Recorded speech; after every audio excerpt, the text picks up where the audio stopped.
하나님의 은총과 평화가 우리 가운데 함께 하시기를 축원합니다. 내일이 24절기 중에 우수입니다. 우수 경칩은 대동강 물도 녹인다라는 말이 있는데요. 우수는 눈이 녹아서 물이 된다는 말인데 그 날씨가 풀린다는 뜻입니다.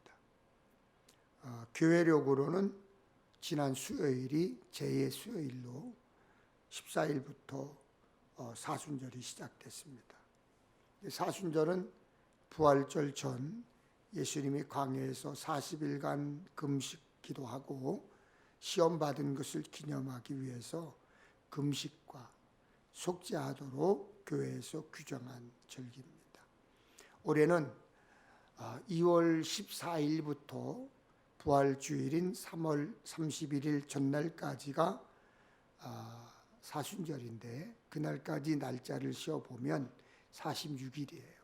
그런데 주일을 6번을 빼면 40일이 됩니다.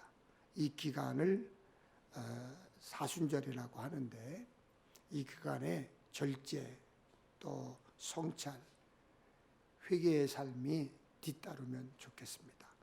그 중심에는 누가 있어요? 예수 그리스도를 따르는 것이 핵심입니다. 여러분 사순절 기간에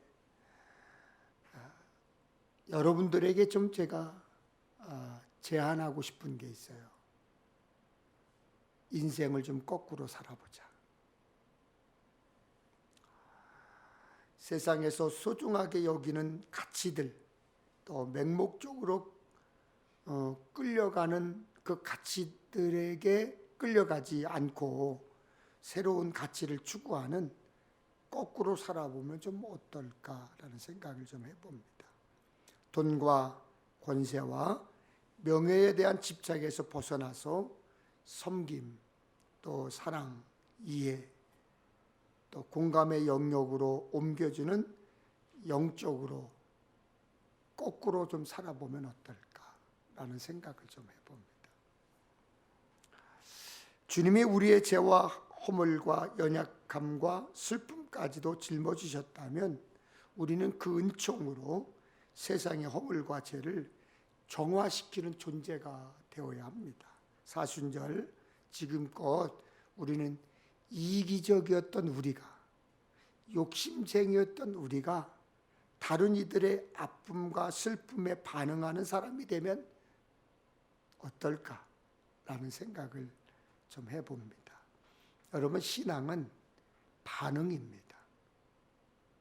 말씀을 들으면 반응해야 되고, 기도하면 반응이 나타나야 되고, 아멘. 성령의 역사가 일어나면 우리가 반응해야 돼요. 이게 거꾸로 사는 거예요. 여러분, 이게 뭘까요? 뭐예요? 크게 대답해 보세요. 뭐예요? 로또 복권이에요. 사진에 또 나오죠. 사람들이 로또를 사기 위해서 줄 서 있는 사진입니다. 우리나라에서 2002년 12월 7일 날 처음 로또를 추첨했는데요. 현재까지 최고 당첨금이 얼마인 줄 아세요? 대충은 알고 있지만 정확한지는 모르죠.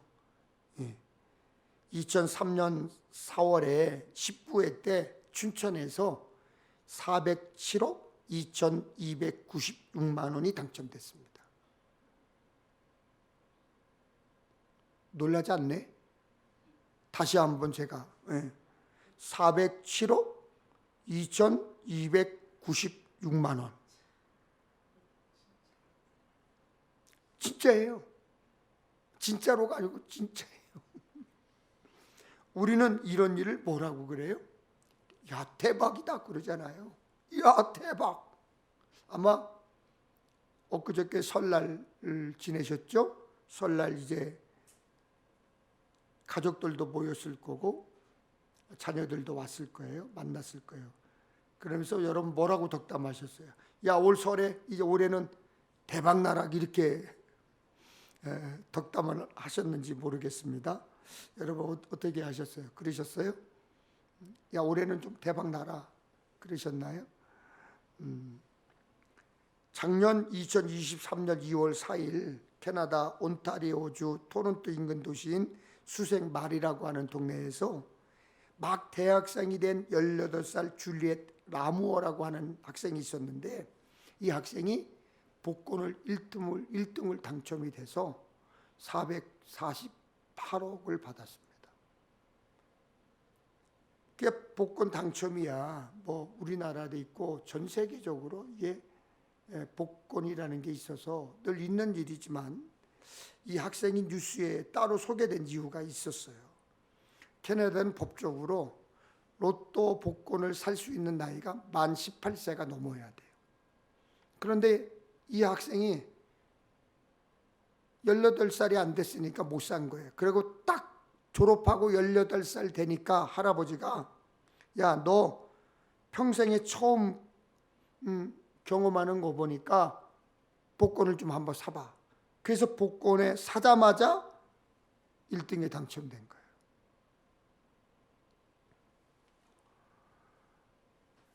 이것도 우리는 뭐라고 표현해요? 대박이다.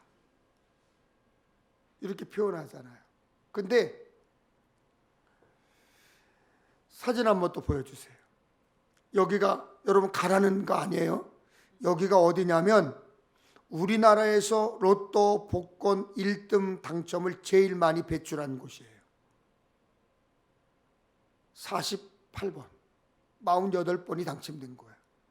또 오늘 가서 막 또 인터넷 뒤져가지고 여길 또 찾아가면, 그런데 여기 가서 복권을 살려면 3, 40분을 기다려야 된다고 그래요.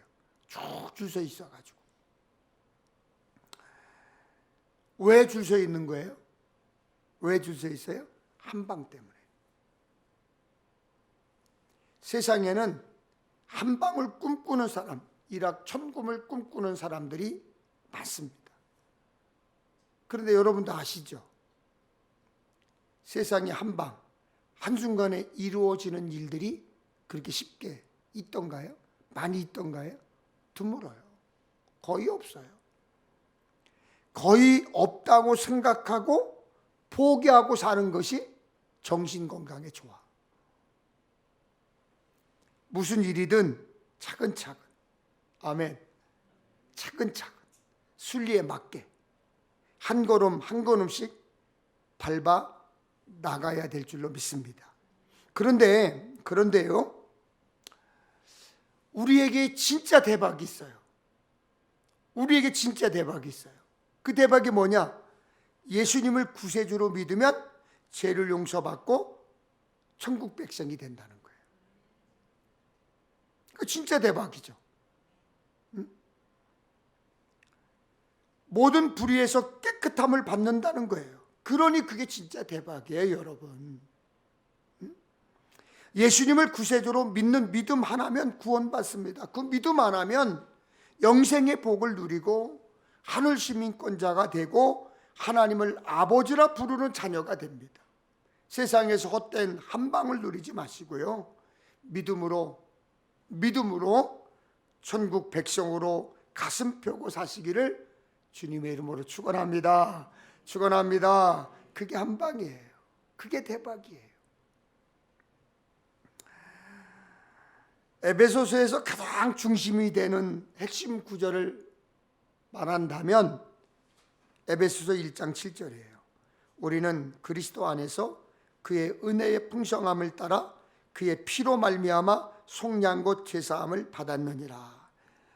속량, 헬라어를 찾아보니까 아폴리트 로시스라는 말이에요. 노예의 몸값을 지불하고 사서 해방시켜 주는 것을 속량이다. 우리는 그리스도 안에서 그의 피로 말미암아 제사함을 받았습니다. 제사함 받은 우리는 하나님의 자녀, 천국 백성이라는 새 신분을 얻었습니다. 예수님께서 십자가에서 대속의 죽음으로 우리의 죄와 하나님의 진노에서 해방시키셨다. 그리스도의 풍성한 은혜죠. 그리스도의 피의 능력이죠. 새 사람이라고 하는 것은 그리스도의 은혜 안에 거하는 거예요. 그리스도의 은혜 안에 거한다고 하는 것은 코람데오, 하나님 앞에서 모든 일을 주님께 하듯 하는 거예요. 가정에서도 주님께 하듯, 교회에서도 주님께 하듯, 일터에서도 교회의 생활, 일터의 생활이 따로 떨어져 있는 것이 아니라 교회의 생활과 함께 일터의 생활도 주님께 하듯. 이것이 믿는 사람으로서의 그리스도의 풍성한 은혜 안에 사는 거죠. 거기에 그리스도의 피의 능력이 나타나는 거예요. 우리에게 그리스도 안에서 구원받았기에 그리스도 안에서 머물 것을 가르치고 에베소서 6장 10절에 끝으로 너희가 주 안에서와 그의 힘의 능력으로 강건하여 지고라고 했습니다. 그래서 에베소 교회 성도들이 주 안에서 강건해질 것을 명하고 하나님의 전신갑주를 입으라. 하나님의 전신갑주를 입으라. 진리로 허리띠를 띠고 의의 호심병을 붙이고 평안의 복음으로 실을 신고 믿음의 방패를 가지고 구원에 두고 성령의 검을 구비하라 했습니다. 영적으로 전투하는데 완전 무장하라는 거예요. 바울이 성도에게 강건해지는 두 가지 방법을 말하고 있어요. 첫째, 주 안에서. 둘째, 그리스도와 연합입니다. 그리스도인들은 그리스도와 함께 동행해야 하나님께서 주시는 은혜로 강건해지는 거예요. 하나님의 은혜는 예수 십자가 죽음의 은혜, 예수 부활의 은혜 안에서 성령을 통해서 강하게 나타나는 것입니다. 예수 안에서 그리스도와 연합하는 것.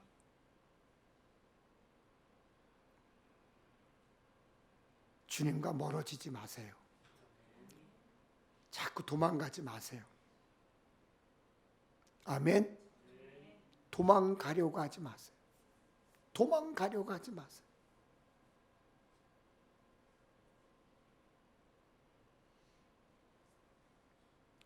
그리고 이렇게 덧붙였습니다. 모든 기도와 간구를 하되 항상 성령 안에서 기도하고 이를 위하여 깨어 구하기를 항상 힘쓰며 여러 성도를 위하여 구하라. 구하라. 구하라. 기도하라. 그거예요. 항상 기도하라. 성령 안에서 기도하라. 깨어 구하라. 기도하라. 모든 기도와 간구를 하되 무시로 성령 안에서 깨어 기도하라. 하나님의 전신갑주는 하나님 앞에 서서 성령 안에서 기도할 때 덧입혀지는 거예요. 여러분, 성령 안에서, 성령의 능력 안에서, 성령의 도우심으로 기도해야 합니다. 그런데 언제 기도하느냐? 무시로, 엔파티카이로, 모든 시간에 항상 기도하라는 거예요. 여러분이 깨어 있어야 하는 이유가 뭐예요? 기도하기 위함이에요. 여러분이 깨어 있어야 하는 이유가 뭐예요? 깨어 기도하라는 거예요. 그래야 소극적으로는 나와 내 가정을 위해서 기도하고요, 적극적으로는 교회와 나라와 민족을 위하여 기도하게 되는 거예요. 성령 안에서 기도해야 합니다. 마땅히 기도할 바를 알지 못해도 탄식으로 우리를 위해 간구하시는 분이 성령님이세요. 성령께서 우리의 연약함을, 도우심을 믿고 기도해야 합니다. 그리고 예수 믿고 구원받은 우리는 항상 기도해야 돼요. 무시로 기도해야 돼요. 기도의 때와 장소를 가려서는 안 됩니다. 문제가 있으면 기도하고 문제가 해결되면 기도를 멈추는 것 안 돼요. 기도할 형편이든지 아니든지, 기도할 문제가 크든지 작든지 이런 것까지도 기도해야 될까? 기도해야 돼요. 멈춰서는 안 돼요.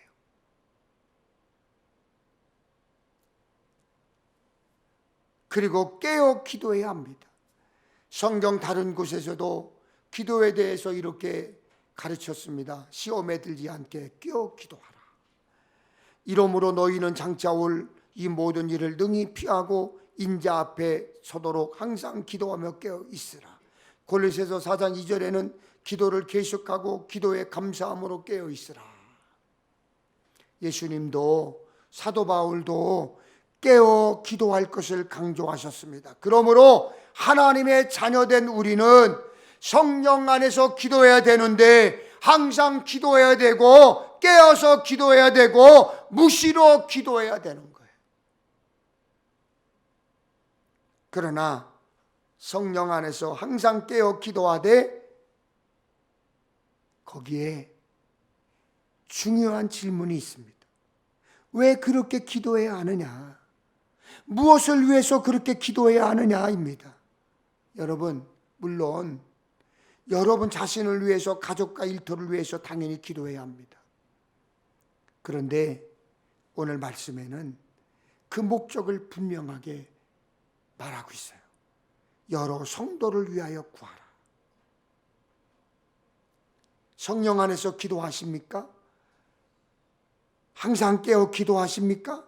그런데 무엇을 놓고 그렇게 기도하십니까? 내 문제, 내 갈 길, 내 평안, 내 믿음만 위해 기도하십니까? 성경은 자신만을 위해 기도하지 말고 여러 성도를 위해 기도하라.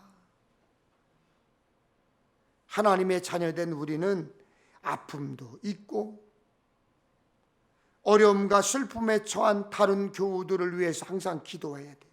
성령 안에서 소망을 잃고 낙심한 사람들을 위해 기도해야 합니다. 회복하고 다시 일어나야 할 이들을 위해 깨어 기도해야 합니다. 모든 문제를 응답받고 해결된 이들을 위해 기도해야 합니다. 좋은 사정이든지 나쁜 사정이든지 행복하든지 기쁘든지 슬프든지 여러분 기도는 멈추면 안 되는 거예요.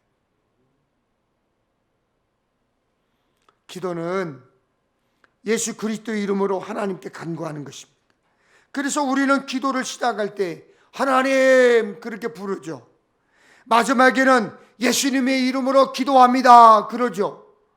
기도는 하나님께 드리는 간구이기 때문에 주께 하는 아름이고 주께 하는 행동입니다. 그러므로 주의 뜻에 맞도록 예수님의 기도를 배워야 합니다. 예수님은 이렇게 기도하셨죠. 이 말씀 하옵는 것은 둘러설 무리를 위함이니 곧 아버지께서 나를 보내신 것을 그들로 믿게 하려 함이니이다.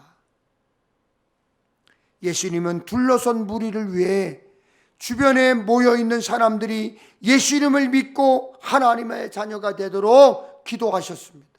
요한복음 17장 24절입니다. 아버지여 내게 주신 자도 나 있는 곳에 나와 함께 있어 내게 주신 나의 영광을 그들로 보게 하시기를 원하옵나이다.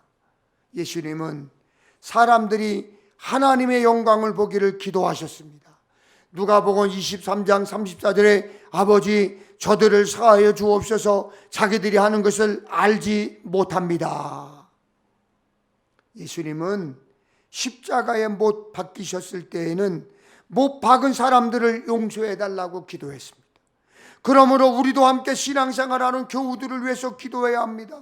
힘든 문제를 마주한 이들이 있다면 하나님의 도우심으로 이겨내기를 기도해 주어야 합니다. 그래서 우리가 성도들을 위한 중보기도가 그렇게 중요한 거예요.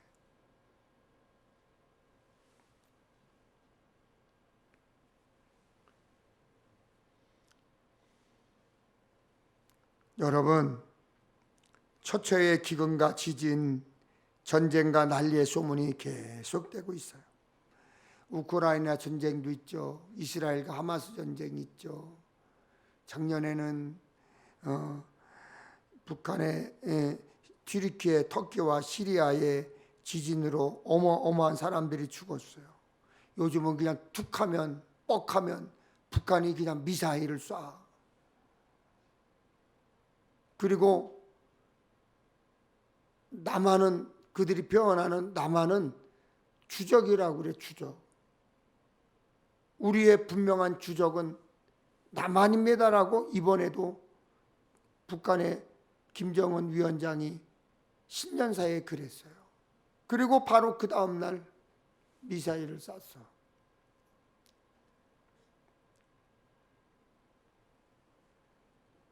근데 우리는 그저 소극적으로 기도하는데 남한 위해서 억울해서 기도하고 슬퍼서 기도하고 속상해서 기도하고 울어. 그저 우리 가족만, 우리 자식만 품에 안고 그저 속상하고 안타까워서 울어. 나라 기도는 없어요. 교회 기도는 없어요. 일터 기도는 없어요. 대한민국을 위해서 기도하는 것은 없어요. 여러분, 그러면 안 돼요. 우리는 그들을 위해서 기도해 줘야 하고 할 수 있는 대로 도와줘야 돼요. 다른 이들을 위해 함께 울어줄 수 있어야 되고요. 기도해 주는 사람이 하나님을 믿는 사람입니다. 사무엘하 21장에 이스라엘을 공격한 블레셋이 나와요. 그런데요, 그때마다 전장에 앞장섰던 블레셋 군인들이 아주 대단했어요. 16절에 보면 이스비노비라는 사람이 나오는데 무거운 창을 들었고 날카로운 칼을 가졌다 그랬어요. 그리고 18절에 보면 거인족의 아들 삽이 나오는데 체구가 크고 힘이 셌다. 19절에는 골리앗의 아우 라우미가 나오는데 거인 골리앗의 동생이니까 그도 엄청 컸을 거예요. 20절에 이름이 나와 있지 않지만 손가락과 발가락이 6개씩 있는 키가 큰 거인족이었다, 이렇게 표현하고 있어요.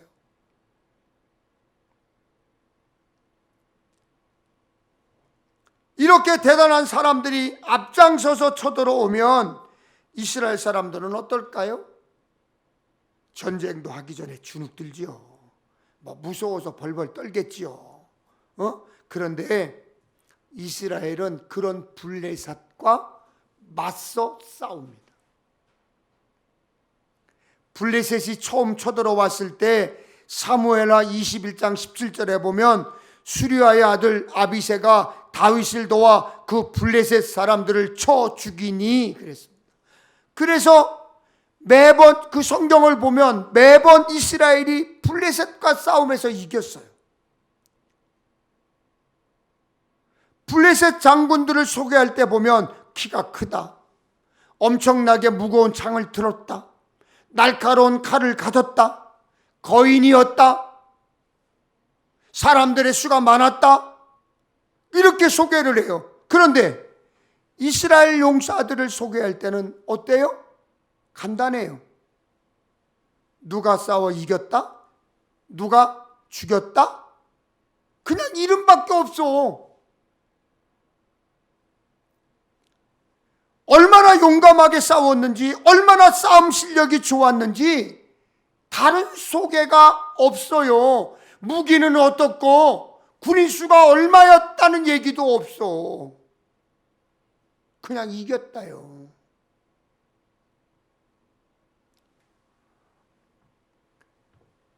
하나님을 모르는 사람들은요, 무엇을 가졌는지가 중요해.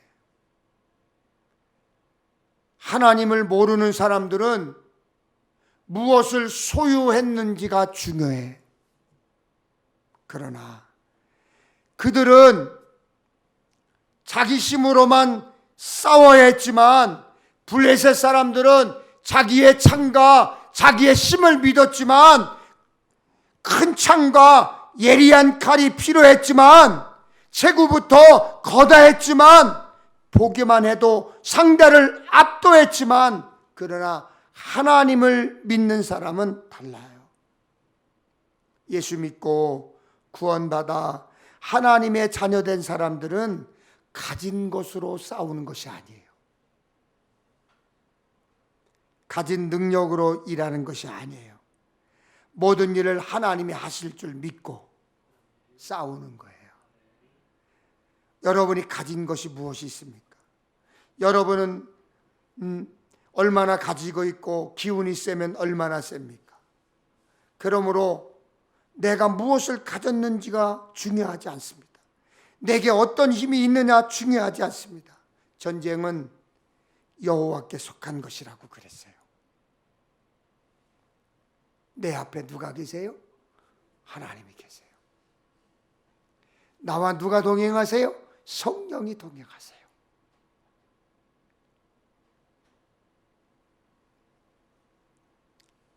성경은 이스라엘 장군들 이름 외에 아무것도 기록하고 있지 않다고 그랬습니다. 그런데도 전쟁은 이스라엘이 승리했습니다. 다윗과 골리앗의 싸움도 마찬가지였죠. 골리앗은 거인이었어요. 엄청난 갑옷을 입었습니다. 그런데 다윗이 이겼습니다.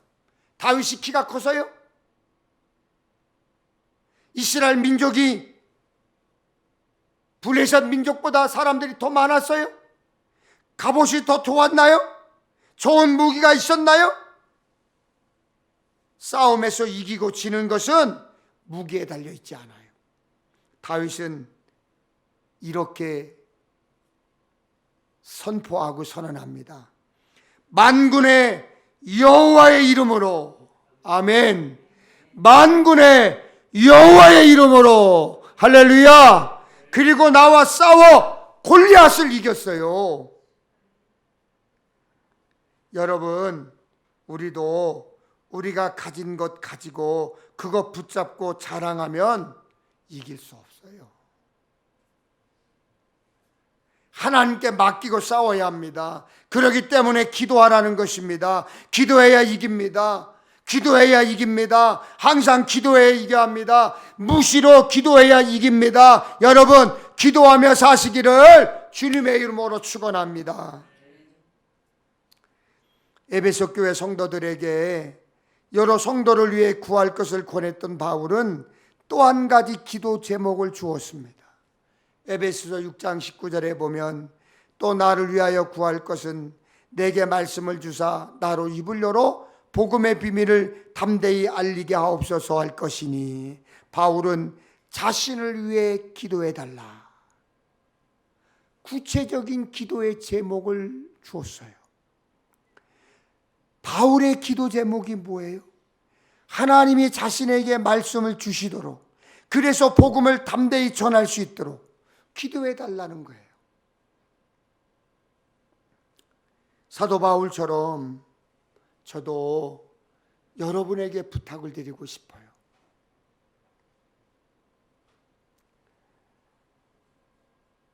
저 배종감 목사를 위해서 기도해 주셔야 돼요. 하나님의 생각과 지혜와 능력이 저에게 미치도록, 그래서 복음을 담대히 전할 수 있도록 여러분 기도해 주셔야 돼요. 목사인 제가 바로 서야 평택 엘림교회가 바로 서고 우리 기독교 대한 감리회가 바로 섭니다. 어제 우리 평택 동지방에 장로 과정 자격 심사가 있었어요.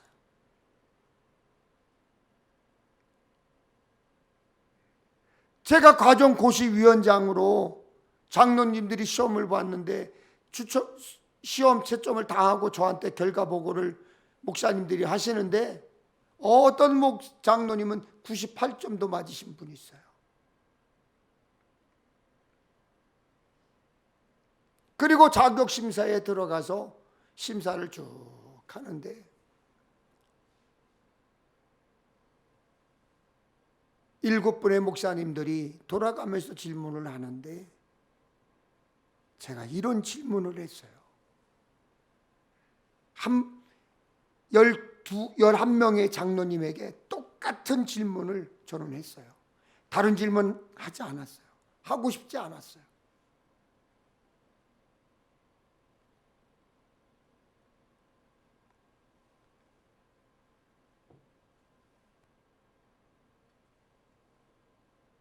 가정에서 교회에서, 사회에서 장로로서의 삶이 똑같습니까? 그것만 질문했어요.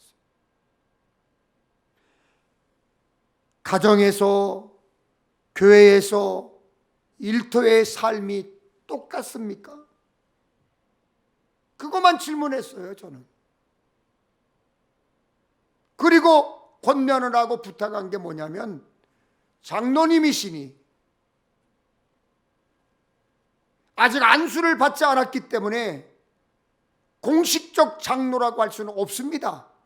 신천 장로가 되면 그냥 장로라고 불러주는 것 뿐이지 공식적인 장로는 아닙니다. 진급 중이시니 지금부터라도 교회를 위해서, 목사님을 위해서 기도해 주십시오라고 권면을 했어요. 모든 장로님들에게.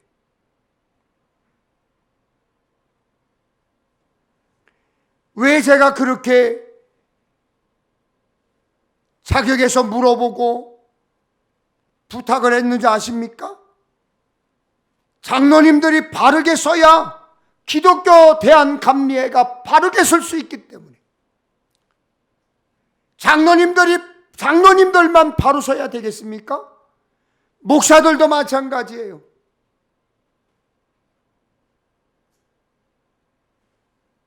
진급적인 전도사님들이 우리 교회에 오셔서 진급 심사를 받았어요.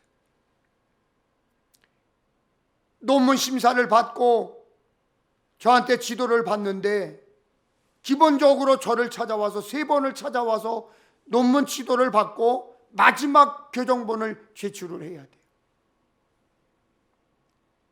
그런데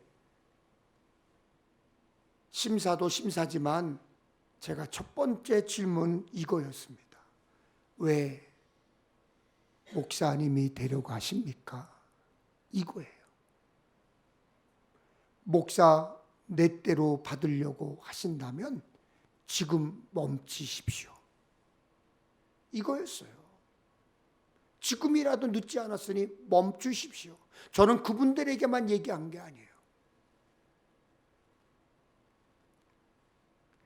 저희 아들은 서운할지 모르겠지만 배명 목사가 안수받기 전날, 목사 안수받기 전날 제가 그랬어요.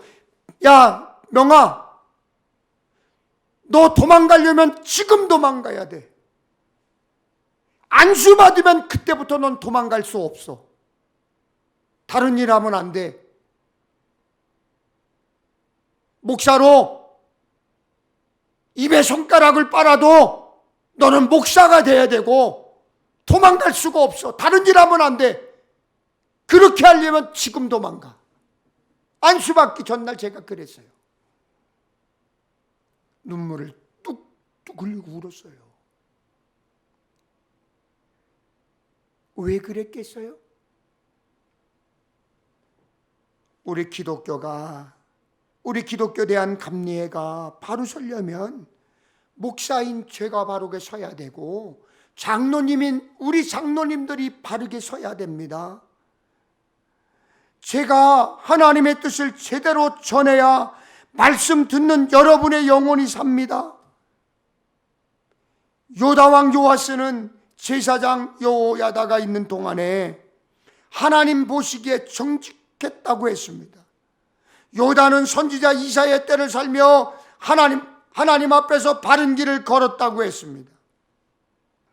하나님께 칭찬을 받는 삶을 살았던 통치자들 곁에는 항상 하나님 말씀을 올바로 전하는 사람들이 있었다는 사실이에요. 제사장과 선지자가 전하는 하나님 말씀을 들었을 때 통치자들은 정직하게 바른 길을 걸었습니다. 올바른 하나님의 말씀이 여러분의 귀에 들려야 돼요. 정확한 하나님의 뜻이 여러분에게 전해져야 돼요. 여러분의 귀에 하나님의 말씀, 하나님의 뜻이 들리지 않고 하나님의 뜻에 반하고 세상 유혹이 들리고 하나님의 영광을 가리는 소리가 들렸다는 것은 여러분과 하나님과의 관계가 끊어졌다, 멀어졌다는 뜻이에요. 죄송한 얘기지만 세상 얘기가 더 재미있으세요? 세상 얘기가 더 잘 들리세요? 거기가 더 관심 있으세요? 하나님과 관계가 끊어졌다, 멀어졌다, 그거예요. 내 귀에 하나님의 말씀이 들려야 돼요. 정확한 하나님의 뜻이 들려져야 하나님의 말씀대로 살려고 했어야 합니다. 그러므로 여러분이 저를 위해 기도해 주셔야 돼요. 아멘. 하나님의 뜻이 바르게 선포되는 제단이 되어야 교회가 굳건히 서고 말씀대로 살려는 여러분의 삶이 형통케 될 것입니다. 목사가 하나님의 말씀을 바르게 해석하고 바르게 선포해야 합니다. 하나님의 말씀을 하나님의 말씀으로 당당하게 선포해야 합니다. 에베소 6장 20절에 쇠사슬의 메인 사신이 된 것은 당연히 할 말을 담대히 하게 하려 하였습니다. 바울은 이방인들에게 평화의 복음을 전하다가 감옥에 갇힌 하나님의 사신이 되었습니다.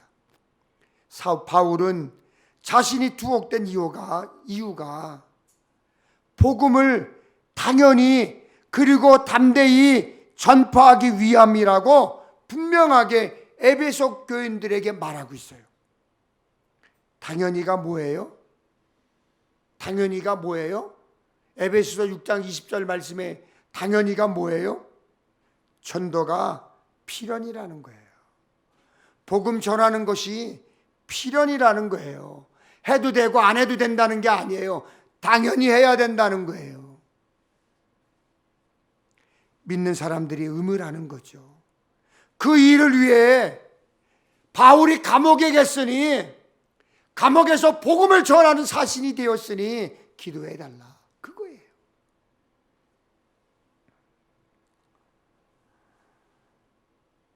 제가 설교하는데 집사님, 권사님, 장로님 눈치를 보고 이분들이 삐죽거리면 어떡하고 상처받으면 어떡하지? 그런 생각을 가지고 설교를 작성하고 조심하고 눈치 보면서 하나님의 뜻을 온전히 전하지 않는다면 저는 설교자로요, 이 강단에 서면 안 돼요. 제가 이번에 다시 한번 말씀을 드리지만 목사 안수를 받기 위해 진급 중인 전도사님들 만나면서, 전도사님, 밥 먹고 살 수 있는 일 많아요. 사람 눈치 보며 목회할 겸만 하지 마세요. 제가 그랬어요. 그분들에게만 해당되나요? 저도 마찬가지예요. 당당하게 하나님의 말씀을 전하도록 여러분이 저를 위해서 기도해 줘야 돼요. 여러분, 예수 믿으시죠? 천국 소망으로 사시죠? 여러분은 무슨 일을 하든지 누구를 만나든지 코람데오 하나님 앞에서 주님께 하듯 하는 삶을 살아야 하는데, 그 중에 주님께 하듯 하는 것이 저를 위해서 기도해 주는 거예요. 여러분, 지난 한 주간 내가 했던 말, 내가 했던 행동 하나하나가 하나님께 영광을 돌렸는지, 교회의 덕이 되었는지, 다른 사람에게 유익이 되었는지 여러분 한번 생각해 보세요. 내가 한 말 행동이 하나님의 영광을 가렸다면, 교회의 덕이 되지 않았다면, 성도들과 다른 사람들에게 유익이 되지 않았다면 여러분 어떻게 해야 돼요? 무릎 꿇어 회개해야 되지 않겠어요? 주님께 하듯 그렇게 하는 삶을 위해서 항상 기도해야 돼요. 기도하려면 믿음이 있어야 돼요. 믿음의 반대말이 뭐예요? 불신이잖아요. 의심이잖아요. 의심하게 되면 질문하기 시작해요. 아이들이 아장아장 걸으면서 말을 배우기 시작하죠. 배우면서 엄마 아빠에게 계속 물어봐요. 그런데 그 물어보는 질문과 의심해서 물어보는 질문은 차원이 달라요. 그런 질문이 아니라 의심에서 비롯된 질문은 의심스러워요. 신앙은 믿고 순종하는 거예요. 의심하고 내 머리로 이해하고 따르는 것이 아니에요. 여러분, 성경 66권 하나님의 말씀 의심하지 마세요. 믿고 따르세요. 믿고 순종하고 항상 깨어 예수님의 이름으로 기도하며 하나님을 찾으십시오. 하나님 보시기에 정직하게 행하며 기도하는 사람은 하나님께서 승리하게 해 주실 것을 믿습니다. 그 승리의 주인공이 되시기를 주님의 이름으로 축원합니다. 오늘 말씀을 들으셨죠? 그 말씀을 가지고 우리가 찬양하고 기도하겠습니다.